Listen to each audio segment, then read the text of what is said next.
Welcome to episode 9 of Mitts Off. We are absolutely honored to have in. Our dads were teammates with the Sudbury Wolves in the 70s, a veteran of over 1,000 NHL games, and one of the best leaders in hockey. Forward Nick Foligno is here. Mitts Off is powered by Sports Interaction, our exclusive betting partner. Get in the action, download the app with all new features to get started. 19 plus, and please play responsibly. Welcome to Mitts Off, episode 9. Today we have an absolutely legendary guest, Sudbury native, former Ottawa Senator, Columbus Blue Jacket, Toronto Maple Leaf, Boston Bruin, current Chicago Blackhawk. Did I miss anybody? No, someone said I'm running all the original 6 down, so hopefully that's not the case. I'm done after this, but yeah. It's good stuff. Nick Foligno, a veteran of over 1,000 games, is on the Mitts Off pod today. Thanks for joining us, man. Thanks for having me, man. I'm pumped to be here. Our dads grew up in Sudbury together and played for the Wolves in the 70s. Pretty damn cool that you and I are sitting here right now talking to each other, eh? No, it's unbelievable, man. That's so cool. I mean, my dad obviously spoke so highly of yours, and the memories that they had from those years. And yeah, it's pretty cool to reconnect now. And I think we've made them both proud as good Northern boys. For sure. I think mainly what I wanted to know about you kind of growing up and watching your dad, were you old enough to appreciate that as he was going and he was, in his career? Were you doing the jump, at home when you were watching him play, and were you following him around the rink, As you know, like, I think when you're playing or when your parents playing, so to speak, it's all you know. And so I never really put him being an NHL player on a pedestal. I just thought this is what my dad did for a living. Just like some kid's dad was a doctor, a firefighter, or whatever it would be. My dad just happened to go to the rink and play in the NHL and usually come home with a black eye or cut across his face. And I thought that was normal. And, what I really realized later and appreciated is that, the knowledge just by being in that environment that I got, the passion for the game that I got because of him being around the room and, his coaching career, even his playing career. I don't remember a ton of his playing career. I remember some things. The Buffalo Auditorium had a spiral staircase to get up to the weight room, and the Toronto Maple Leaf Gardens, it was downstairs to the workout room. And I remember the first time I'd ever seen a cold tub in my life and sitting in Pat Burns' office, like stupid things like that. But, I really appreciate now the knowledge that I got and got to absorb just from being around the players and the coaches and just being a rink rat because he'd take me to work with him. So it was really special growing up, and I really appreciate it. And now seeing my own kids in the locker room, it's really special, and it brings me right back to being a kid and running right for the bubblegum drawer. Yeah, that's certainly gratifying, man. And I'd be remiss if I didn't ask you about, the jump. And I'm sure you try to model your game after the way he played, but so funny, your first goal, you end up doing the jump, and you had a great quote after. You're just a young kid. You had a huge smile on your face, and you're like, the boys made me do it. And so I was like, I just thought I was so interested. Were they telling you like before the game, like, hey, if you score, like, you got to do this. You got to get it out of the way. Yeah, it was pretty funny. Like I didn't even know how many guys knew about it, but I guess the whole team knew from just watching him probably, and all the Canadian guys. And, and it was something, listen, as a kid, I definitely jumped, and some of the goals in minor hockey, I jump, and in the street, scoring the Game 7 winner and the Stanley Cup finals. And I jump, and, you're proud of your dad that was like his signature thing. And, I realized after how many people hated it around other teams that hated seeing the jump, but it was really special to be able to do that. And I credit him a lot for the joy and the love of the game that my brother and I both got from him. And so to show him how much, he's meant to us in our careers, and being able to, pay a little homage to him and a tribute to him in a really incredible moment in our lives, scoring our first NHL goal was really special. And I'm glad he got to see it. And the story was he was coming back from a junior hockey game, so he actually had to wait till he got home, and my mom showed him, and he was pretty pumped. I think there was some tears, and it was a pretty special day. And the guys, I mean, how it is. They tell you to do something, you better do it. And I think it was Danny Heatley that hung it over my head for a while and made sure I did it. Damn, that's cool, man. Well, you speak about, kind of passing stuff down now, and you have a kid here in Chicago, Connor Bedard. I guess if people haven't heard of him, get out of a rock here. But what are your kind of first impressions on having the kid around and seeing him on the ice? I certainly knew that when Connor came to Edmonton, when McDavid came to Edmonton, it was different for me to hear about him. And then when you actually get to be on the ice with them and you're skating with them day after day. I'm just curious on your first impressions of Connor Bedard. Yeah, that's I was even curious at what my first impressions would be. I mean, I was texting with him throughout the summer just to try to, create at least a point of contact so it's not so awkward when you walk in the room and it's like, hey, nice to meet you, and here let's start a relationship. So that kind of helped break the ice, but I was so impressed even in just phone conversations and texts with his maturity and the way he seemed to handle the spotlight. But then to see him in his environment, right now, you want to see him at the rink where he's most comfortable. And I mean, he's delivered on and off the ice. First of all, he's in incredible shape. I don't think I've seen an 18-year-old that looks like that. And no disrespect to any guy that's come in the league, but I mean, he is as in shape as any veteran I've seen. And but then even just the way he's probably my biggest compliment to him is how relatable he is.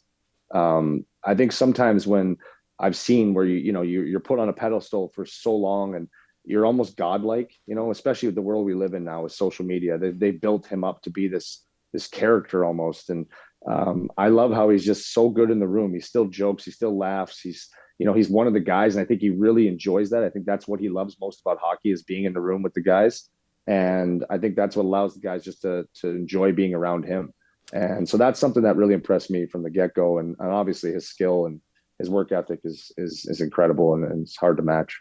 Yeah, it's so interesting. I talked to Halsey, shout out Taylor Hall, the other day, just kind of picking his brain too about stuff that's been going on at camp. And he told me, yeah, he is really serious about hockey, but just like you said, he said he's not afraid to chat. He's really easy to talk to. And I just thought that was so interesting for such a young kid, especially like as impressionable as they are and as intimidated as they might be entering the locker room at the first time, for Halsey to be like, man, he'll just post up and shoot the shit with you. Like, I thought that was so cool. Yeah. Oh, I'm impressed. And I remember like you talk to those kids and they're like, they almost don't know how to look at you. They're looking down, right? They don't, and you're trying to just ask them simple questions and they're giving you one word answers, where he's almost engaging in the conversation, asking you questions. The first, it was, I'll tell this story. You might not like it, but the first thing he asked me on the phone, it was in July after he had just got drafted. I just wanted to congratulate him. I got his number. And he goes, if you don't mind if I ask you a question. And here I am like, oh, what the hell are you going to ask me at this point? And he goes, and he was so concerned and curious as what made our team in Boston so good and why we were so consistent. That was his first question to me.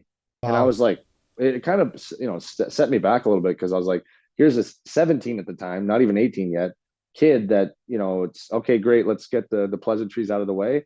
All right, well, now how are you guys so good? Like, how can we get there? It was almost like he's like, all right, what do I got to do this summer to start getting my mindset in that frame of mind? And it impressed the hell out of me. I almost wasn't ready. I'm still in July mode, summer mode. And I'm like, oh, I got to think of an answer here quick. Yeah, but he's just a student of the game, hey?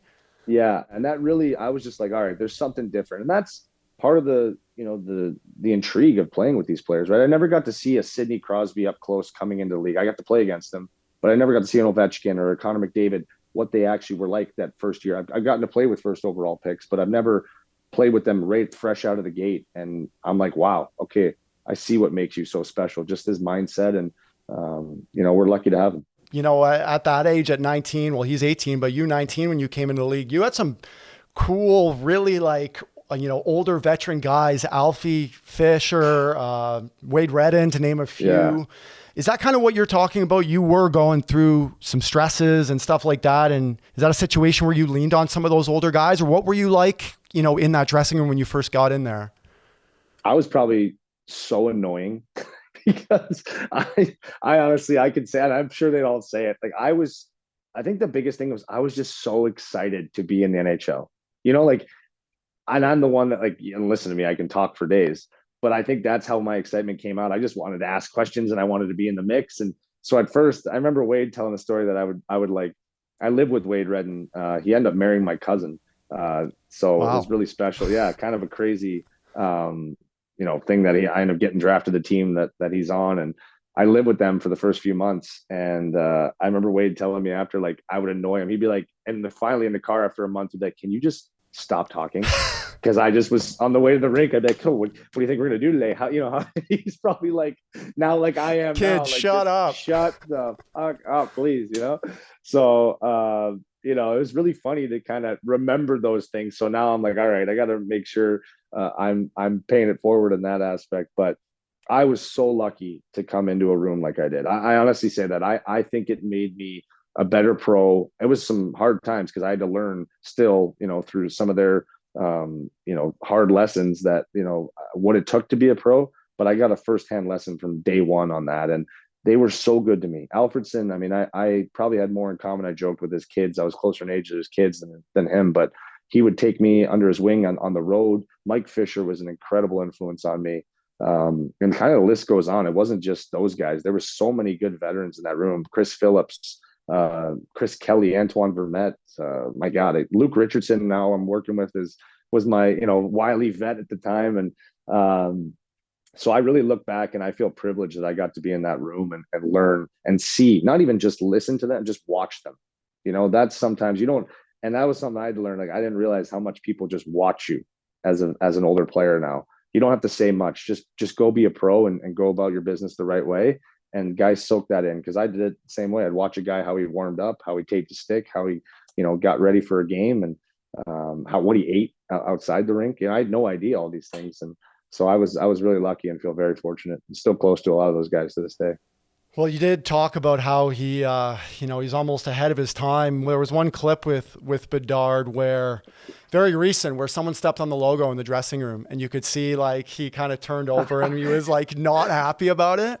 And then this whole debacle and debate comes in with like media people like being like, well, then why is it on the dressing room floor in the first place?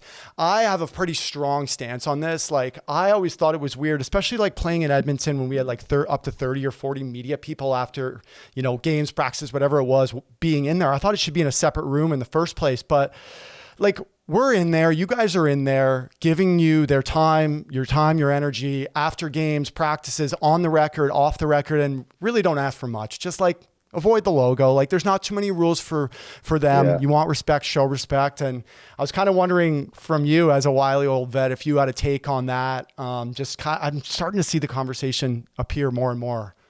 Yeah, I'm old school. So I think, in order to be in an NHL locker room, you have to make a team. You have to sacrifice and push yourself in order to get in that locker room. And I think it's a privilege to be inside a pro locker room. So if that emblem or that logo is on the ground, it's what you're looking at. It's what you're playing for. So I think there should be some respect. Hey, I know you're coming in here to do your job, but that's the crest that we play for. All of us have worked extremely hard to come into this room and work for that crest. So respect that when you walk in. I'm old school and I loved looking down as you're tying your wheels or whatever and seeing it. Same. Man, you ended up in Columbus, which, I don't, even as a guy that played in the league, don't know too much about Columbus, but with all this Babcock controversy that we've kind of been around lately, I feel like the guy you played for 5 years there, John Tortorella, is always like married in this conversation. And I don't feel like I put him in that same category because every player that I've talked to, Fliggy, loved Torts. I'd say there's maybe one or two that didn't have the same opinion, but for the most part, he was very well liked and respected. Can you talk to me about your relationship with Torts and how you developed with him being the coach there? He's a guy that, I'll be honest with you, when we first signed him, I was scared shitless and honestly didn't know if I wanted to play for him just with everything I had heard. And I couldn't have been more wrong. And we even had a little bit of a rocky start, him and I was the captain, first year captain. And, he'd come in, we had lost 8 in a row to start the year. So I was a shell of myself because I'm like, the whole house is burning down and blaming myself and pissed that, I can't get us. And it's like, he did such a good job. I think he was worried that maybe I just took on too much and maybe I couldn't really handle the job. And so we kind of went at each other that year. I don't think he really trusted me. I didn't really trust him. And it wasn't until we had like a little bit of a blowout actually at the end of the year that we kind of both sit back and respected one another. And he was like, I'm going to give you another chance. And I'm like, I'm going to show you. And that next year we came in and honestly, the rest is history. We just had such a great relationship after that. And he's a guy that, for all the bad that you've heard about him, which is so small considering all the good that he's done, it's just the media loves to take that and run with it, right? Is those stories. All he was trying to do was push guys to be better. And if that's, a coach's job in a sense is that, and if that's, and it was always work-based. It was never an attack on you or attack on your family, or it was always just, what are you bringing to the team and what you're expected to bring to the team each and every day. And if you weren't bringing that, he was going to let you know. There was never a day off. There was never a minute off. It was almost sometimes he wanted chaos at all times, which drove you nuts. Some days you're like, like it's okay if things are going well right now. He's almost like he's waiting for the other shoe to drop some days. But I appreciated that he pushed us so hard and he got more out of our team. If you looked at the growth of our club while he was there, I mean, we became contenders. And I'm not just saying that. We beat Tampa. We ran into a really great Boston team that, and had it not been for losing some players along the way and having to retool, I mean, our team and our core was so strong. And, so many guys that came to our team wanted to stay or wanted to be a part of that. I just thought that was such a compliment. And a lot of it was to do with him and just the standard that he set. And one thing I'll always say is, as hard of a coach he was an unbelievable person to each and every guy. He cared so much about your family. He wanted to know how people were. I mean, I had a lot of health things with my own kids, and I couldn't have been more appreciative of how he just let me deal with those things and not worry about hockey, and knew how important that was first. And those are the kind of people you want to go back and play for and really respect. And I was really thankful to have my time with Torts, and I'm thankful it's over, because those training camps drove me absolutely bonkers.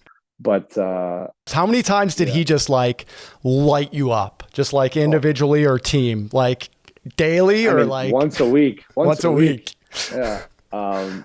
There's one story I'll never forget. We were actually talking about this in Boston. I shouldn't bring it up because I might embarrass myself. But Artemi Panarin had just gotten into a fight with Charlie McAvoy in Boston. And I never seen Breadman fight. And I was like, holy shit, Breadman's tough. Like he's throwing lefties. And so I was fired up. And he comes out of the box and I'm like talking to him. I'm like shaking. I'm like, that was a hell of a fight. Great job. Well, then I hear the whistle and they drop the puck. Bergeron snaps it back to Marchand. One-timer scores. And everyone on our bench is like, we only had 4 guys out there. Well, I'm the idiot that should have been on the ice, but nobody said anything. Nobody did anything. And Torts is like looking around. He's like, who the hell should have been out there? And I'm like, oh, fuck it. Me, I think. He's like, my captain's not even on the fucking ice. He's losing his mind, right? And, I was so embarrassed. I think I got benched after that for a little bit. And he was just beside himself. So we've had those kind of moments. But you know what? There was so much respect between the two of us, too. I think he was a guy that would actually listen. And I think when he knew where my heart was and how it always was just for the team and always wanted to help our group. And we had some back and forths, but it was always settled, and we had some great laughs too. And he's a guy I would go to war for any day. Yeah, that's unreal. I think you kind of mentioned it. It culminated with that sweep over Tampa. One of the cooler things I've seen in hockey in the last couple of years, right? You love the underdog story and seeing that. Like, how did you guys pull that off? Like, was there a message sent? Like, what happened in order for you guys to be able to do that? You know what? Cheesy, but there's an incredible bond in that group. And I think it was the first year that Yarmo really put, his tail on the line, so to speak, and really went out and got us some players and really said like, all right, we're going to go for it. We kind of knew what was going to happen with Bob and Brett, and probably in the summer, and losing them likely. And so I think everyone was just like so committed to making this work. And we had such a great group. We had so much fun that year. We had some hard moments too. Like there was a little bit of adversity all year long for our group. And we finally just found our groove at the right time. I think we won our last 8 or 9 to get into the playoffs. And Tampa hadn't really seen us since the trade deadline either. So I don't think they really saw our group and knew how good we were. And I think we had a recipe and an understanding of how we needed to play, and it had to be a trench style game and make Tampa try to play a different style than they were used to. They were so dangerous, right? Like they were just a high offensive powered team. They wanted to hold on to pucks. So we slowed them down in the neutral zone and made life a little bit more miserable for them to get through. And it just started working in our favor, right? They didn't want to do some of the things necessary to try to win those games. And we just started to take over. And then this little bit of doubt creeps in and a little bit of confidence creeps in for us. And the rest is history, right? I don't think any of us anticipated a sweep, but as you saw the series go, we just kept getting stronger. and Tampa just kept getting more frustrated. And when you have that kind of a series, I mean, it just it was special to be a part of. And honestly, it wasn't even about beating Tampa. You know what I was most proud of is just finally giving the Columbus fans a playoff win. You know, like just something that they could see. All right, all these years of cheering for our club and all the excitement, anticipation, and some of the disappointments. And let's be honest, there were some rocky roads in Columbus for a lot of years, and to finally get that win and show them like we're on the right path here, and there is something special with this group, and that was something I was so proud of, and I'm just so disappointed we couldn't keep that group together. That was just a regret of mine, and that we just couldn't find a way to keep some of the guys that we had there. And we really had a special group and a great core, and it really came down to just our commitment to each other and the bond that we had. And that's why I'm such a believer in that and having great teams. I saw it last year with our group in Boston. It was, I mean, unbelievable how close we were. Did you get into all this John Gibson drama? Did that start in Columbus? You have a little feud going with John Gibson in Anaheim. Did you? Do you? I don't know where that started. It must have started in Columbus. I don't know. I do remember what started it originally as I was standing in front. I think this is what sparked it.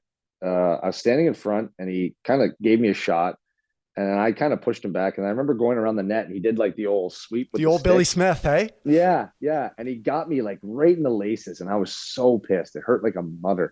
And so I went at him. I just, I don't even know why. I'm usually standing in front of goalies all the time, but I went at him. We pushed each other and he fell and I had to jump. Another guy jumped on me. And I don't know if that's just where it started, but he's a fiery competitor. I kind of like it. I like the way he plays and the goalie that he is. And so it's actually funny because we have this beef, but I respect him a lot. Yeah. So, and it actually happened the other year in Boston. He came up to me in between and I had to fight a guy because, it was wild. So, yeah, it's just I don't even know the guy really, but seems like we really hate each other. But it's funny because I like the way he plays. I think he's fired and he's a hell of a goalie. So, it makes for fun games. I always like that one when I see him in the net. It's good. I want to talk about you going to Toronto and, the trade out of Columbus finally. I'm sure Toronto was on your list for a long time in your career of somewhere you wanted to play, but can you walk me through that trade, what that was like? Did you know they were on the table? And then subsequently, I know you didn't get the obvious result that you wanted there in Toronto, but can you just talk to me about the trade and the experience? Yeah, I mean, that was really hard, especially when you're like the leader of the team and you're thinking about leaving. But I could just see that it was time. I could see that Columbus was starting to go in a different direction, and the group that our core that was so tight was just we were fraying. Pieces were starting to leave, and I just realized that it's probably best that I move on too, and they can get a fresh start and new blood and go in the direction that they seem to want to go in. And so that was, once I came to terms with that, it was really hard because the connection that I have with the fans, the organization, and the people in Columbus is one that I just, you'll never, mimic or find again. I just, I fell in love with that city and it's the reason why we'll call it home one day.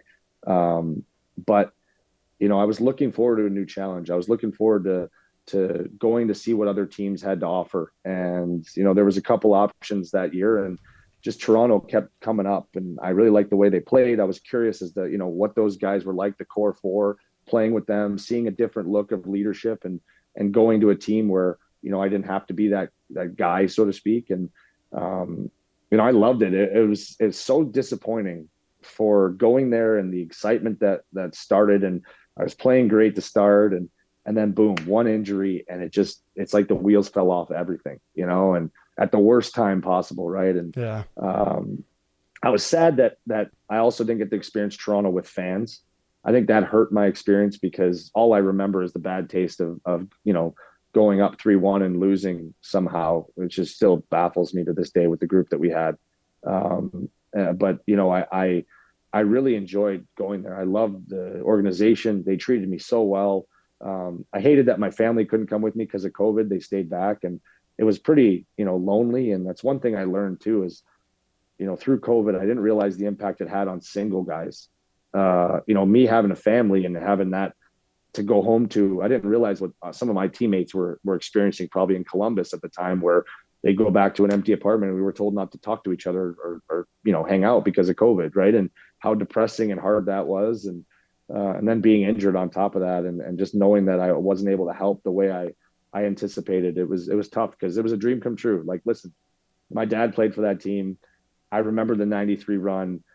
I wanted that to be the case. I wanted to go there and bring pride back to that city. And it broke my heart that we couldn't get it done. But I learned a lot about myself and realized that also things happen for a reason. And it was a great experience in my life. And unfortunately, it was only the one, couple months, but I really am thankful for that experience. And I know it's not what the fans wanted, and they all boo me now, and we wasted a pick on you, but I hope they know that I put everything I had that I could give them into that. And it's something that I'll probably, be disappointed in for my whole career, but it's the way it goes in hockey sometimes, man. Yeah, I'm sure they still love you, buddy. I got to switch back to a more positive note. You end up in Boston and playing your former Jackets. Yeah, now to start crying. I know, honestly, playing your Jackets, your former Jackets, you hit 1,000 games. So congrats, first of all, on that. Thank you. I mean, as a player, you don't really expect to set out at the beginning of your career playing 1,000 games, right? And then for you, I guess you hit 900, 925, 950. It's starting to become more of a realistic possibility. Can you just walk me through the process of the couple games before and getting the 1,000 games? I'd never played with a guy in my career who played 1,000. So any cool gifts or stories just kind of on that experience and having everybody in your family there and all that? You know what? That was pretty special. I think 1,000 was pretty special for me too, because my dad hit it. And so we had the silver stick in the house, and, you'd see it and you look at the engraving, and I just thought that was so cool. You lift it, so heavy too. It was this heavy stick. And so that was, something that I remember, like, he was very proud of, because I think it's, listen, to even get to the NHL is an incredible accomplishment. And any player that touches the ice in the NHL game should be so proud, because there's not many that do it. Right. But then to hit 1,000, you realize the impact that you've been able to have and the importance that you've been able to play in on these teams. And so you're really thankful and proud of that as well, because there's a lot of work that goes into that too, and staying relevant and being wanted by these teams. And so I was humbled to be in that position, to be able to hit 1,000 games. And that year was really rocky. That was coming off the back, got into Boston, didn't go as planned that year. I was injured the whole year.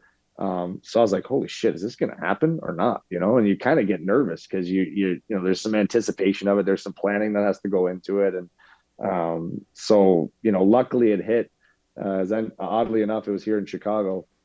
And it was really, really cool just to be able to be there and have that celebration. And I love the group of guys that I was with, the Boston Bruins. Like, they embraced me and brought me into that group. And I couldn't be more thankful to have hit that number with those guys, the way they treated my family and I, and the celebration they put on for us. And every guy in the room showed up to the party after, and that meant a lot to me.